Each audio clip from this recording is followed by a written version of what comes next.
Est-ce que les product designers peuvent lever la main, s'il vous plaît? D'accord. Est-ce que les PM peuvent lever la main, s'il vous plaît? D'accord.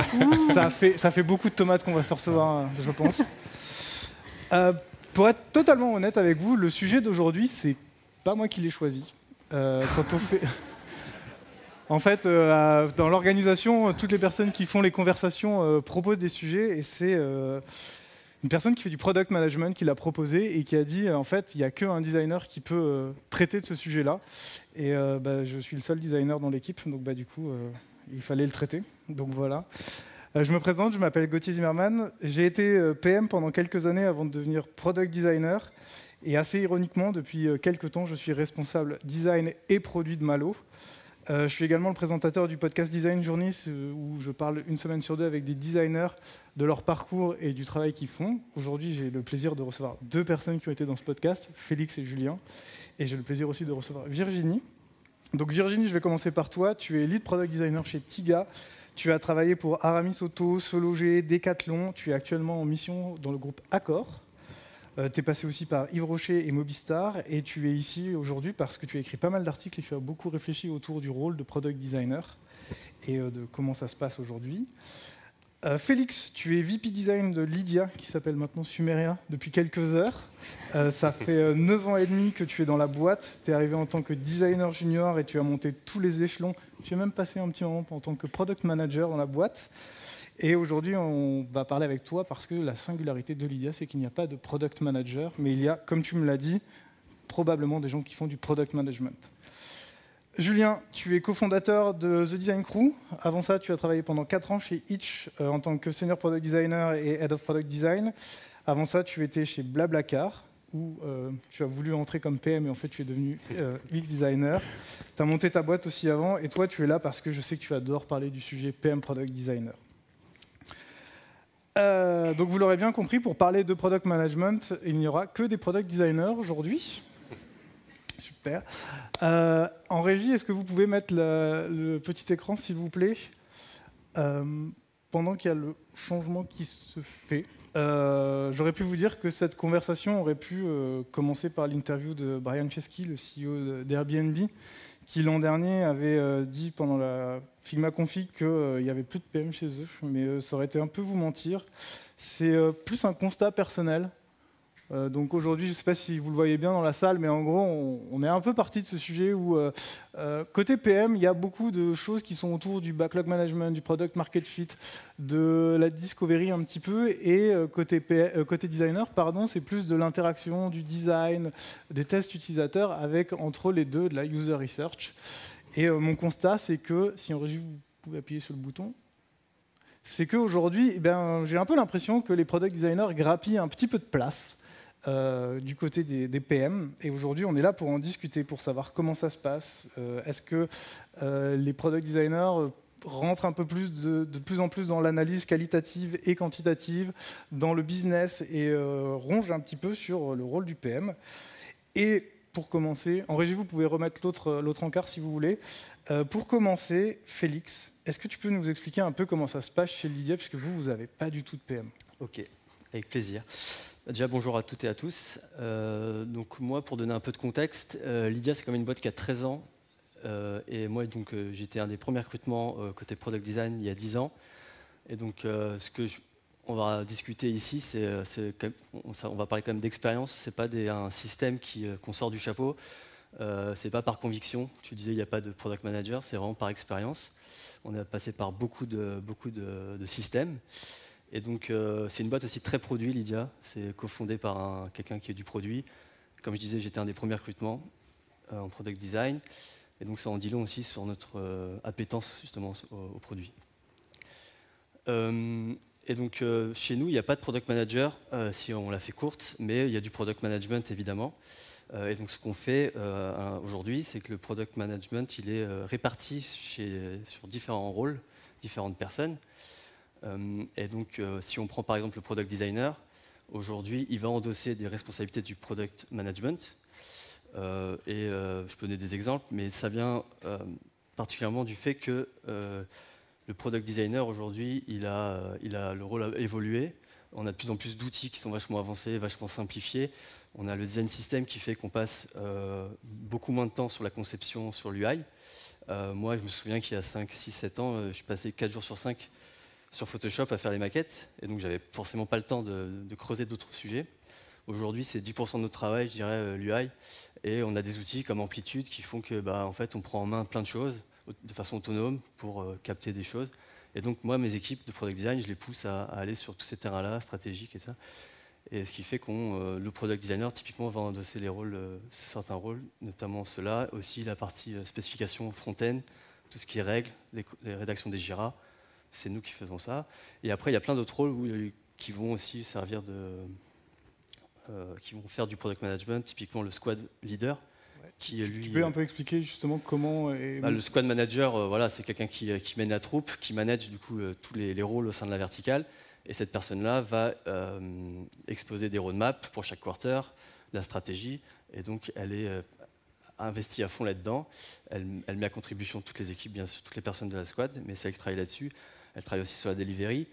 Les devs iOS Android vont aussi avoir une certaine forme de product management parce qu'ils vont, par exemple, annoncer les nouvelles versions des apps en interne, faire des annonces, inviter les gens à tester. Et ils emmènent tout le monde là-dedans. Ça peut être souvent un product manager qui fait ces annonces-là. Ici, on va responsabiliser plutôt le dev iOS Android. Et il va se sentir beaucoup plus impliqué. Et tout ça fait qu'en finalement, on a plus de responsabilité. Et du coup, il y a une sorte de sentiment d'accomplissement encore plus important qui fait qu'on est encore plus heureux, je pense, dans le quotidien. Et donc, voilà. Après, peut-être qu'on pourra reparler parce qu'on a eu des product managers. On pourra aussi parler de comment ça s'est passé avec des product managers. Ouais, très bien. Du coup, on va parler avec toi, Virginie, maintenant. Comme ça, on va faire la transition. Toi, c'est un peu l'opposé. Tu as bossé dans des petites boîtes, mais tu as bossé dans des grosses boîtes, comme Decathlon et aujourd'hui le groupe Accor. Et il me semble que la vision est un peu différente sur les rôles, puisque là, tu travailles vraiment avec des PM et au quotidien.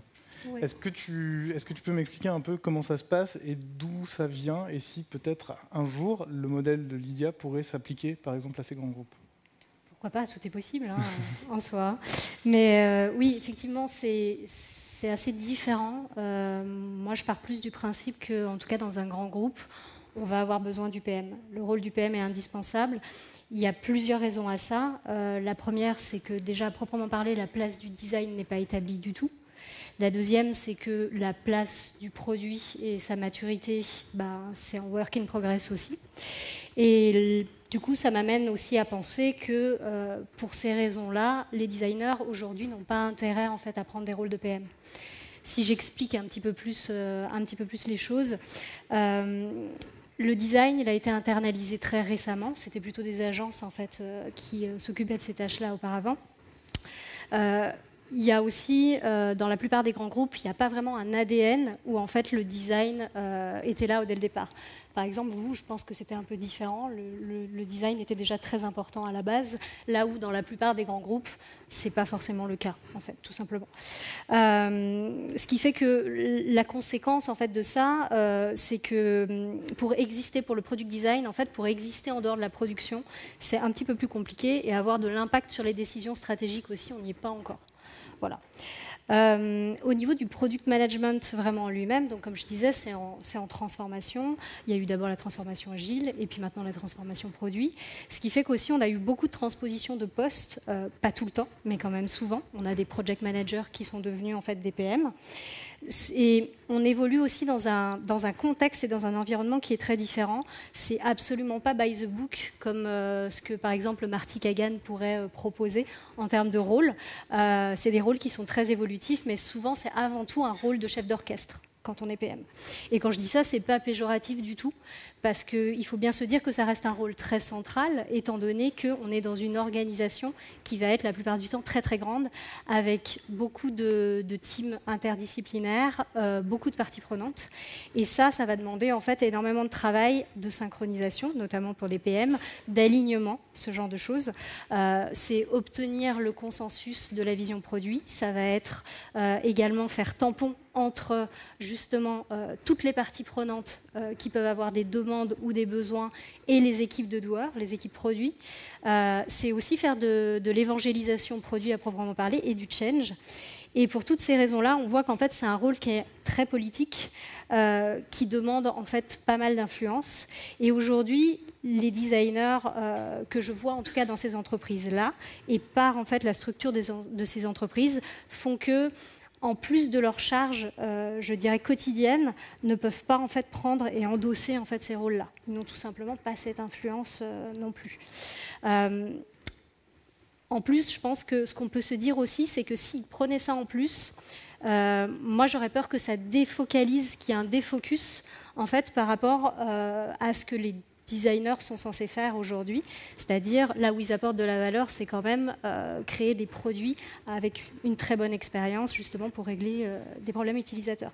Donc il y a un peu cette idée-là, et le tout dernier point, ça serait aussi de se dire, au-delà de la question du défocus, est-ce qu'il n'y a pas aussi une petite dissonance à vouloir faire les deux rôles, c'est-à-dire à être juge et partie. En tant que designer, je suis celui qui doit pousser l'équipe plus loin, qui doit ouvrir le champ des possibles, mais je suis aussi le PM qui doit prendre en fait finalement des décisions et trancher les choses de façon peut-être un petit peu plus rigide également, quoi. Donc voilà, moi, ça me questionne aussi beaucoup, et je me demande même en termes de créativité, à terme, ce que ça peut donner voilà, pour le designer. Julien, je crois que tu es plutôt d'accord avec ce que vient de dire Virginie, puisque toi, vas-y.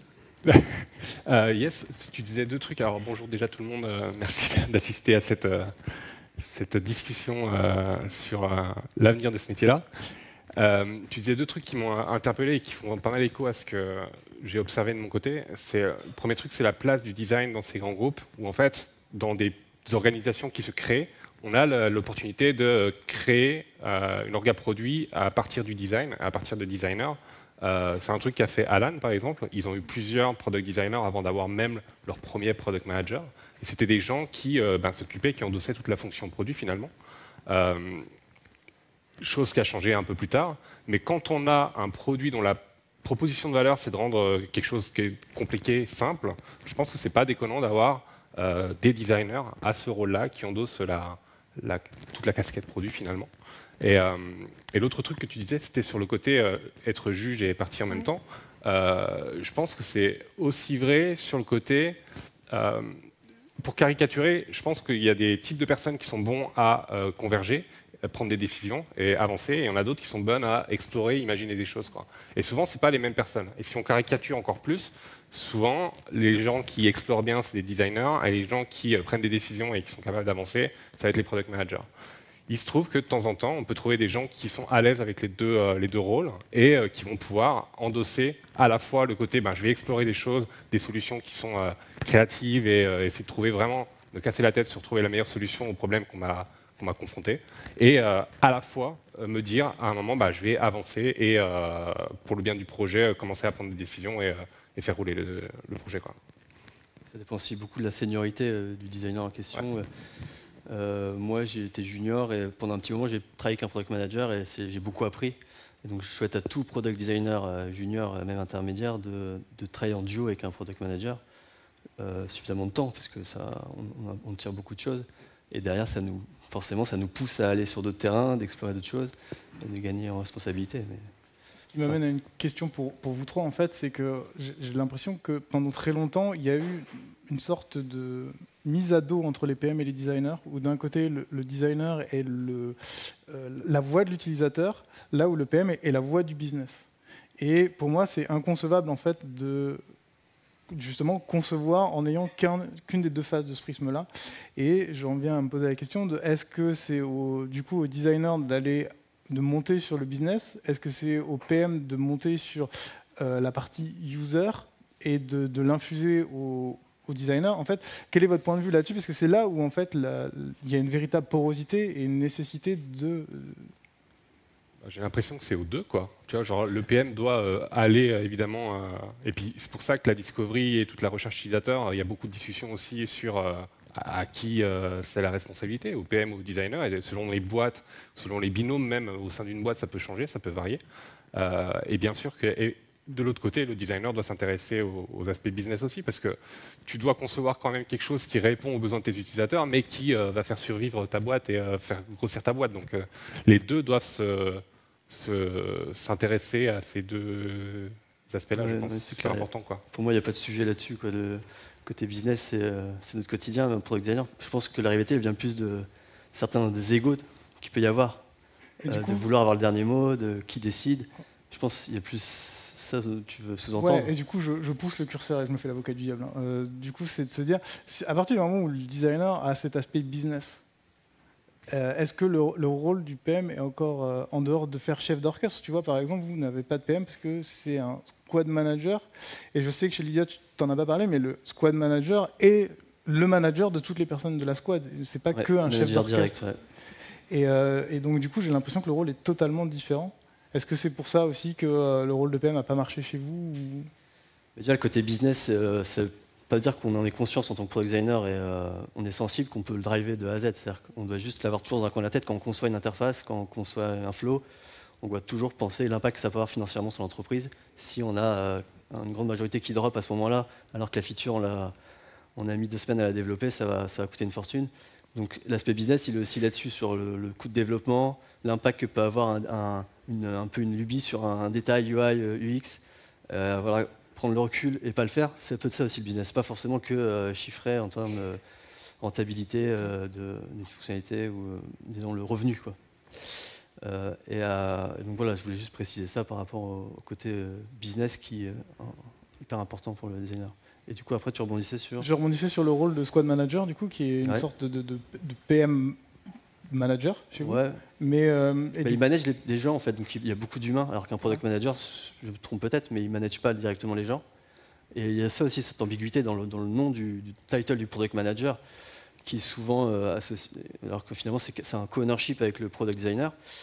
Mais le product manager ne manage pas forcément les gens en termes humains. Donc là, le vertical, le squad manager, lui, est là pour faire progresser les gens, les faire en sorte qu'ils soient heureux, qu'ils se sentent bien, qu'ils fassent bien leur travail, etc. Et donc c'est tout un autre rôle par rapport au PM au quotidien. Et le squad manager est en direction directe avec la direction, donc le C-level, qui eux, du coup, exposent la stratégie, la direction, les chiffres à faire.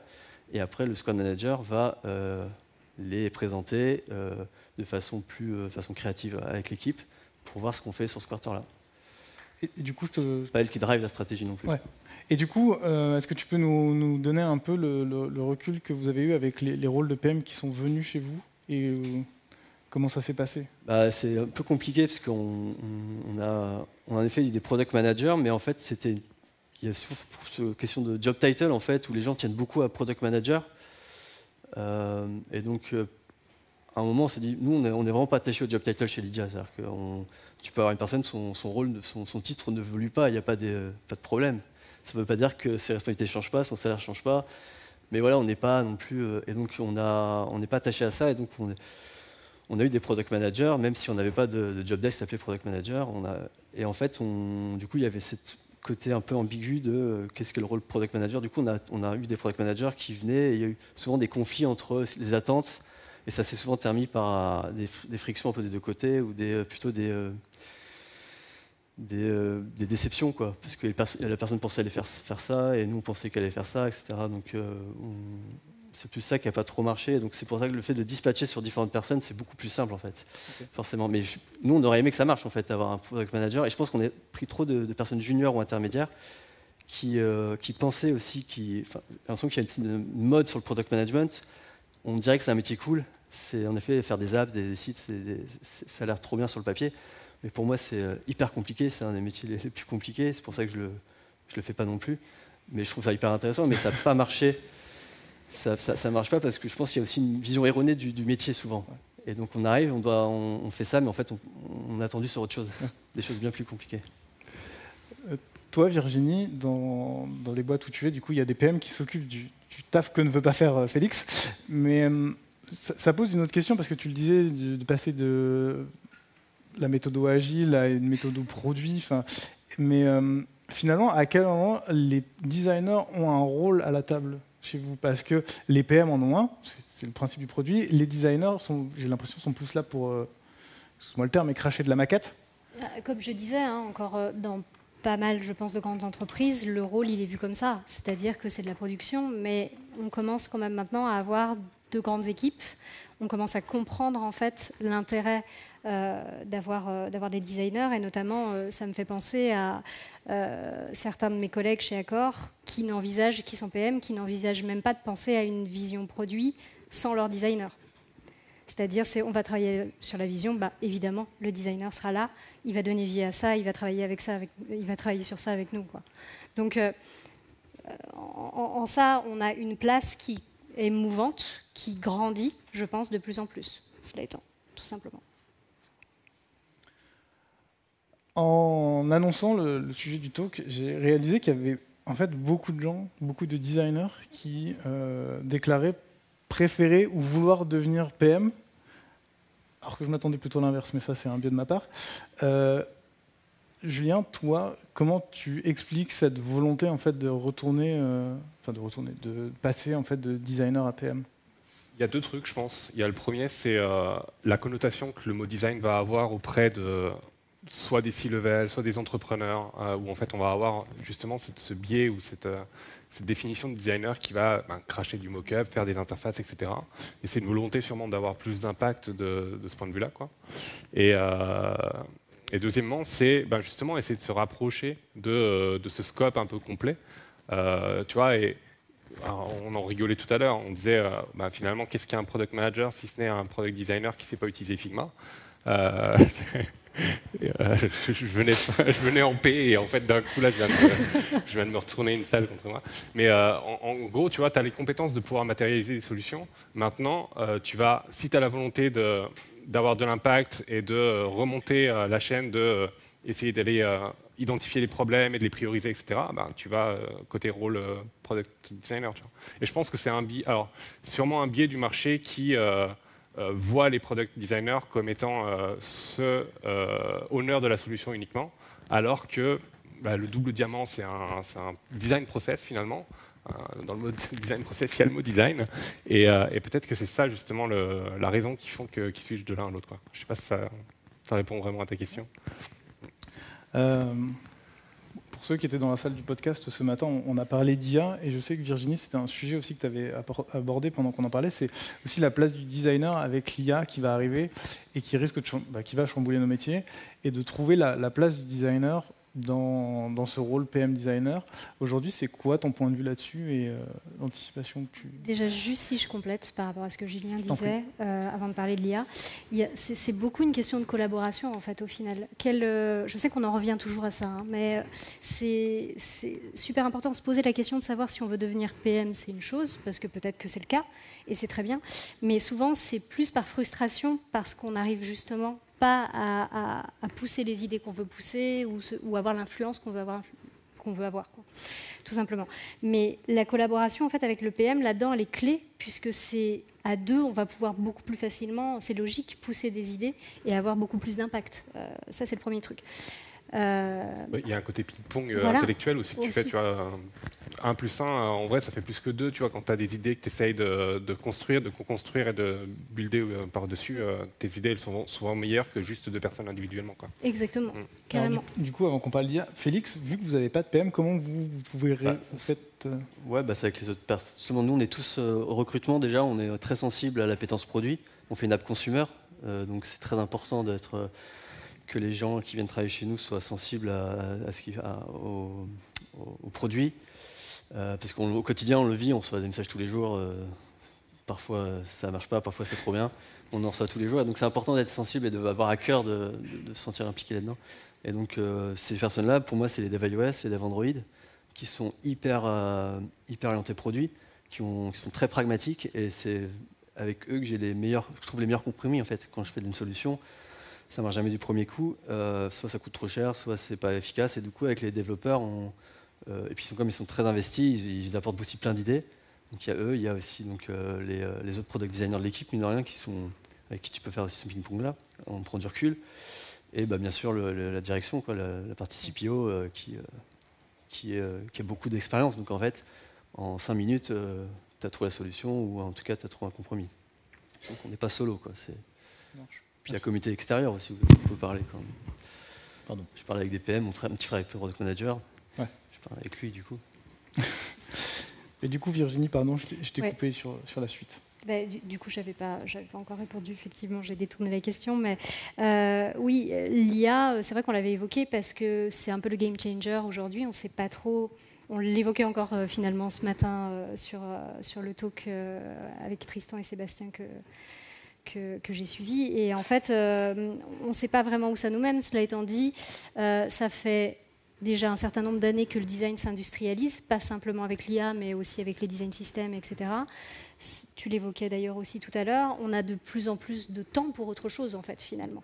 Ce qui nous prenait du temps avant va nous en prendre de moins en moins.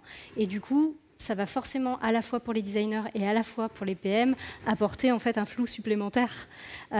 Qui va prendre quoi, comment, j'ai du temps pour ça. Est-ce que ce sera peut-être simplement une question d'appétence, comme on l'évoquait, et encore un duo qui devra se remettre en question et s'adapter. Je pense du coup ça va amener aussi, je crois que tu en parlais il y a très longtemps avec Julien, on va s'expertiser sur des domaines aussi à terme, on pourra faire beaucoup plus de choses, mais par contre pas sur, je peux pas, par exemple demain, moi je serais pas efficace sur healthcare ou des trucs comme ça. Là sur le paiement, sur le côté fintech, là je peux prendre beaucoup plus de responsabilité sur la partie technique, produit, même marketing en fait, tellement je mène dedans depuis longtemps, mais c'est parce que ça fait 10 ans que je travaille là-dedans. Et je pense que tu ne peux pas changer de boîte tous les 2 ans et prétendre à faire du product management en plus de ton rôle de product manager, même si c'est un quart du rôle de product manager. Je pense que ça dépend de ça aussi. Tu veux rajouter quelque chose, Julien? Non, c'est bien. C'est plutôt aligné. Ça te dit quelque chose? Non, pas vraiment. C'était toi, tu avais dit qu'on allait à terme s'expertiser sur un domaine en tant que product designer, mais très niche. Ouais. Et en fait, on fera ça, mais à fond, quoi. Et du coup, Ce qui est déjà plus ou moins le cas chez les PM aussi, tu vas avoir des PM qui vont être très tech ou très business ou très data ou très justement fintech, healthcare ou autre, quoi. Et plus d'un domaine d'activité vraiment, genre expertise sur par exemple paiement ou food. Probablement, ouais. Et donc de manière plus large, et un peu, parce que vous l'aurez compris, derrière le titre racoleur de la conférence, la réponse n'est pas bien sûr que non, on n'a plus besoin de PM. Comment vous voyez justement cette relation évoluer? Parce que c'est justement, c'est de plus en plus poreux. Moi, c'est un peu le sujet que j'ai aujourd'hui, c'est cette porosité qui fait qu'aujourd'hui, j'ai un peu...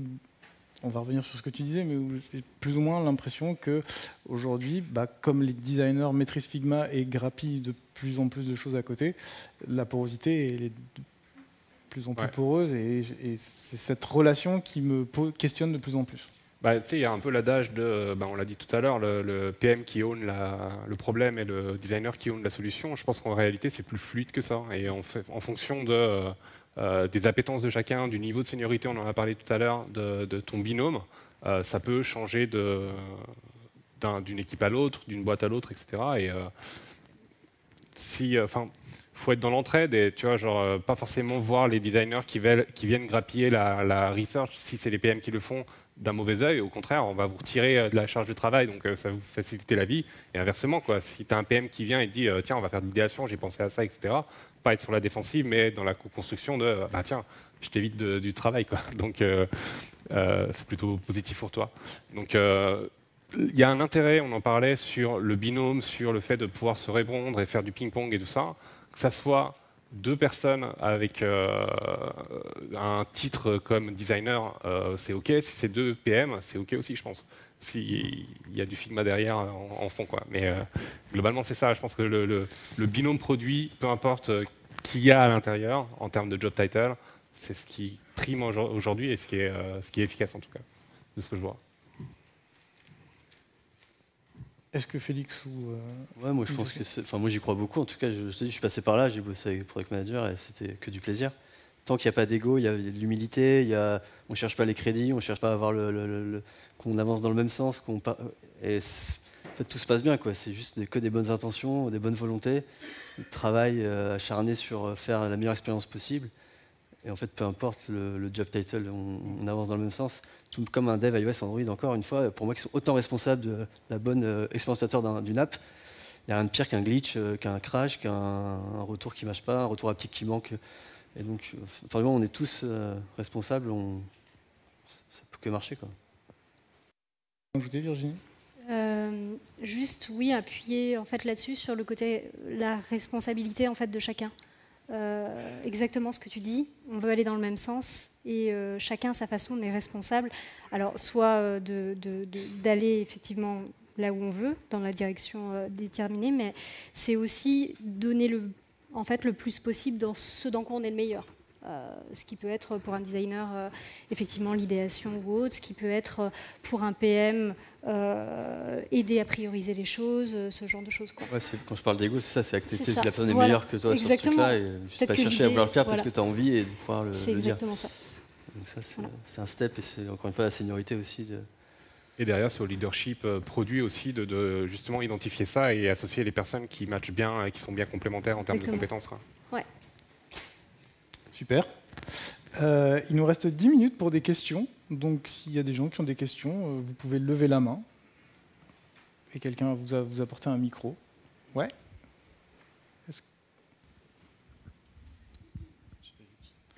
Il y a une...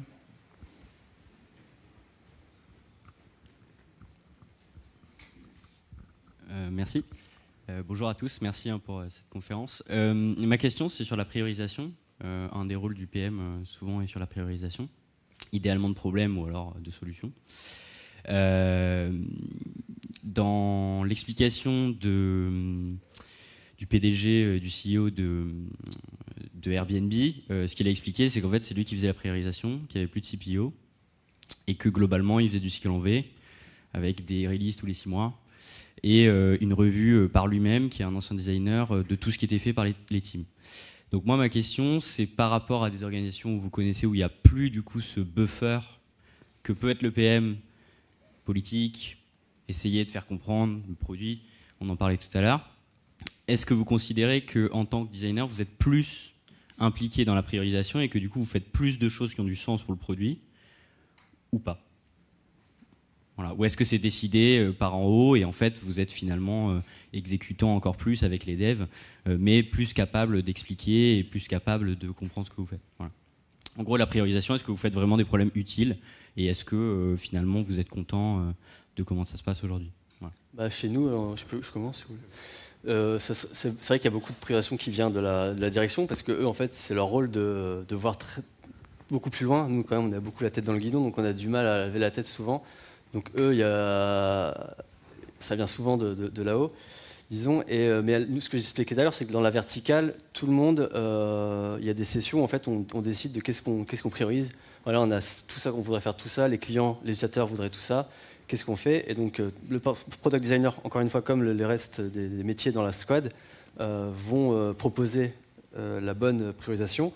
Et le squad leader va prendre note de tout ça et va décider de la priorisation finale qui va être présentée à la direction et à chaque quarter elle est validée ou non et ajustée et souvent voilà, modifiée par rapport à la vision plus loin qu'a la direction, quoi. Ok, non mais très clair, du coup c'est vraiment un des rôles du PM qui est la priorisation, c'est ce squad manager. Il la valide en tout cas, mais au début, qui va aller voir, négocier, vendre au C-level des bonnes idées, des bonnes choses à faire. Ok. C'est ça. Merci. Est-ce qu'il y a d'autres questions? Ouais. Il y a juste là.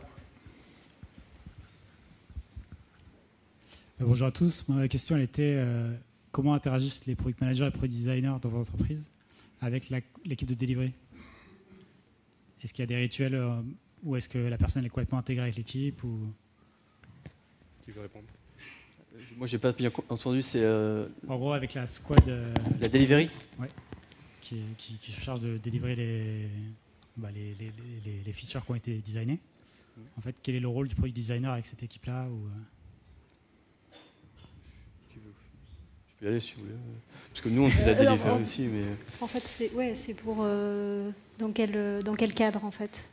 Le product designer vraiment au quotidien avec les équipes et du coup à réfléchir ensemble au future design ou est-ce que c'est deux silos différents? Ce que je disais un peu au début, quand je disais qu'on dispatche le product management, le product designer, lui, en effet, va prendre beaucoup sur la delivery front-end, donc avec la partie dev front mobile, sur le suivi, l'avancement, les tests, etc.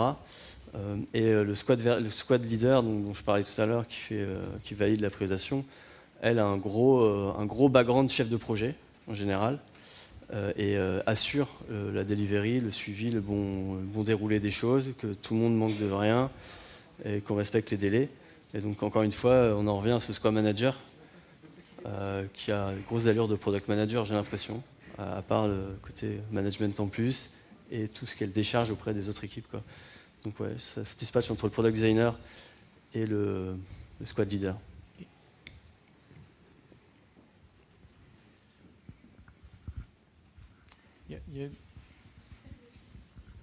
Et après, il y aura des questions au fond. Merci.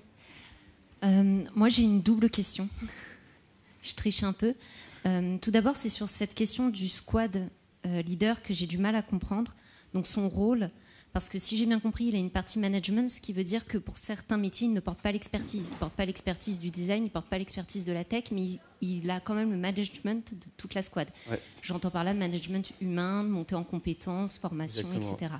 Ça, c'est ma première question. En fait, du coup, comment ça se passe pour lui? En fait, on a des experts dans l'entreprise. Ouais. Et donc moi, justement, moi, j'ai le rôle d'expert chez Lydia. Donc je ne suis pas dans une verticale. D'accord. Le squad manager, ce qu'on appelle aussi sélectionneur, un peu pour faire des comparatifs au foot, au sport, on aime bien. Recrute, en fait, il change les équipes. Il y a même des rôles qui changent parfois. Il est sélectionneur et il fait en sorte que tout le monde progresse, mais il n'est pas expert sur les domaines, typiquement data, design. Et donc les product designers dans chaque verticale, squad, désolé, je change le mot parce qu'en fait on dit vertical chez nous, mais je sais que squad est plus commun, donc j'essaie de dire squad. Il y a des experts à l'horizontale, et donc moi je suis un des experts, et ils s'entretiennent à moi au quotidien pour s'assurer du bon respect des guidelines. Bonne pratique, expertise. Et donc on a des experts design, on a un expert iOS, on a un expert Android, qui ne sont pas dans les verticales, data. Oui. Voilà, je dois en oublier d'autres. D'accord. Okay. Ils sont Merci pas beaucoup, c'est plus clair ouais, de cette manière. Ça. Et le squad manager se concentre vraiment sur l'humain, sur que tout le monde soit bien track quoi, sur ce qu'on fait. Et après, du coup, ma deuxième question, je me permets, c'est le rôle du PMM dans tout ça. Comment est-ce que vous l'incluez?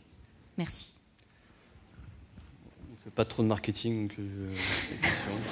Moi, je peux donner l'exemple aussi. Dans les différents grands groupes où je suis passée, il n'y avait pas forcément, en tout cas, sur les grandes entreprises, il n'y avait pas forcément encore de PMM. C'est plutôt le département marketing, plutôt à l'ancienne. Mais ça tend à changer, en fait, aussi, je pense. Ouais, c'est pareil, les boîtes où je suis passé, c'était assez flou. C'était une discipline assez naissante, notamment en France. Donc, c'est un peu tout le monde qui faisait designer, product manager, avec l'équipe marketing également qui gérait sa petite sauce, quoi.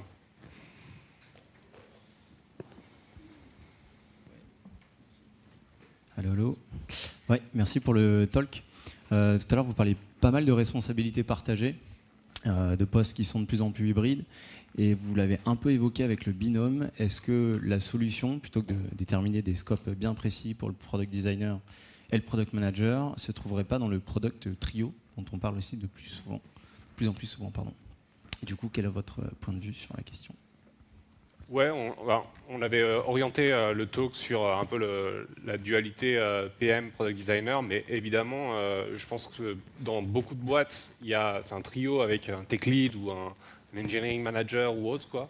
Et évidemment, c'est un point qui est essentiel quand tu vas prioriser, quand tu vas essayer de définir dans quelle direction il faut aller, etc., de prendre en compte l'intégralité des contraintes ou l'intégralité des considérations techniques de ta squad, de ta petite équipe. Donc ouais, carrément, c'est un bon point pour sûrement une prochaine LPC. Est-ce qu'on a toujours besoin de développeurs quand on a un product designer? Mais oui, carrément aligné. C'est un truc qui est des fois un peu oublié. Et, d'une boîte à l'autre, ça va vachement varier comment les designers et les product, en tout cas l'organisation produit, le binôme produit travaille avec les développeurs. Est-ce que tu les vois comme des ressources ou est-ce que tu les vois comme intégrer pleinement la conception, la réflexion, la priorisation, la roadmap, tout ça? Et selon l'équipe que tu as recrutée aussi, ça peut vachement dépendre. Tu vas avoir certaines équipes qui ne vont pas recruter des développeurs pour ça et qui vont essentiellement chercher des brutes d'un point de vue technique. Et il y a des développeurs qui ne vont pas être là pour ça non plus, qui vont être là uniquement pour l'enjeu technique. Donc ça part du recrutement, je pense, et de ta culture tech dans ta boîte. Est-ce que tu recrutes des gens pour construire, des développeurs, j'entends, pour construire un produit ou pour être des brutes de code, quoi. Parce que je pense que tu n'arriveras pas à avoir un product trio efficace si tu n'as que des gens qui sont là pour le défi technique. Alors justement, je peux rebondir. Vas-y. On parlait beaucoup justement des postes qui sont de plus en plus hybrides et surtout l'automatisation, enfin avec de l'IA, les outils qui sont de plus en plus simplifiés, etc. Donc on le disait, côté design avec le design system, je sais pas, des librairies de composants, on a de moins en moins de design à faire. Est-ce que finalement demain, et aussi bien côté PM aussi, on n'irait pas plus vers un recrutement porté sur les soft skills plutôt que sur les hard skills, parce que c'est plutôt ça qui va jouer justement sur le product trio et sur le fait de pouvoir mettre de la cadence et fluidifier un peu les échanges, puisque finalement tout un chacun demain va peut-être pouvoir faire ce qu'avant il fallait faire de manière très manuelle dans Photoshop ou autre, tu disais Félix. Ça dépend où tu te traces la ligne entre hard skill et soft skill. Tu vois, genre si du problem solving c'est du soft skill pour toi, ben ouais carrément. Parce que finalement, tu vois, un product designer, comme un product manager dans certaines boîtes, ce qui va faire qu'ils sont bons, c'est leur capacité à résoudre des problèmes complexes rapidement, quoi. Et ça, pour l'instant, tu vois, on parlait d'IA et ce matin, il y avait une discussion sur l'IA. On n'est pas loin de, en un prompt, te pondre une interface, quoi. Donc si ton rôle en tant que product designer, c'est uniquement pondre des interfaces, tu vas vite perdre, quoi. Et par contre, résoudre des problèmes d'engagement, de conversion ou autre, ça c'est intéressant pour un product designer et je pense que tu as encore pas mal d'avenir dans cette branche-là, quoi. Merci. Et en régie, on me dit que c'est la fin. Une oreillette. Du coup, T'as une petite oreillette? Non, il y a eu Ah, quelqu'un au fond. La classe, quoi. J'aurais pu te faire croire, mais non. Et merci à tous les trois d'avoir pris le temps de discuter avec Merci moi à toi. de ce Merci. sujet-là. Ok. Et merci à toutes et à tous Merci à d'être vous. venus.